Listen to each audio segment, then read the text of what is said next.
If you are looking to grow as a project manager, or you want to understand why some projects fail while others succeed, then today's video is very crucial. We're going to look into something deeper, which is the project management plan, a single document that can either break your project or make your project succeed. This is the roadmap that guides you throughout your project. If you don't have this document, that means you are managing your project blindly. This is Figure Out PM, where we break down the metaphor of project management into something you can actually use. My name is Valerie, and if you're joining us for the first time, thank you for being here. Let's continue figuring out this together. A project management plan is a project master document. It outlines how your project will be executed, how you're going to track your progress, and how you close it successfully. There are some key components that you need to include in your project management plan. The first component is the scope. The scope of your project deals with the things that are included in your project and the ones that are excluded.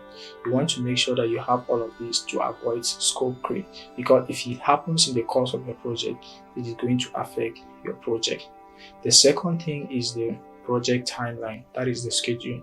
You want to make sure that you map out all the phases, you give the various dates, you use your Gantt chart, you use tools like ClickUp, Trello, Notion. All these softwares are important software that you can use to make sure that you have this mapped out clearly. The third thing is your budget. You want to have an estimated budget of how your project will be managed, how it is going to cost, how much it's going to cost, and you make sure that all of these prevent contingencies. It prevents you from overspending and make sure that everything is going smoothly. The fourth section is your risk management plan. You want to make sure that you identify all the risks that may occur in the course of the project, and not just that, you make sure that you find out their mitigations plans and assign the risk owners. Make sure that they follow up and make sure that all these risks are being resolved. The next section is your communication plan. You want to make sure that you mapped out the way you're going to communicate to people, your stakeholders. Who are your stakeholders that you're going to be communicating to them? Are you going to give them feedback daily? Are you going to do that weekly? It just depends on the intensity of your project and how you intend to communicate with your stakeholders. And lastly, we have the resource planning. You need to make sure that you identify the people that are in that project, the tools that you need for that project, and also make sure that you identify the materials that are needed for that project. These sections that I've mentioned are very important in your project management plan. And that is why people who manage their project without a project management plan tend to have difficulties and tend to experience failure. So when you're managing your project without a project management plan, you are just managing it by hope.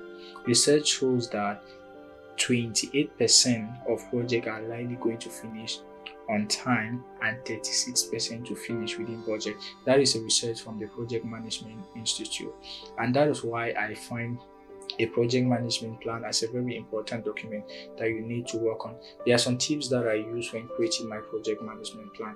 I think the first thing I do is I make sure that it is concise and clear, and I also make sure that I regularly update my project management plan.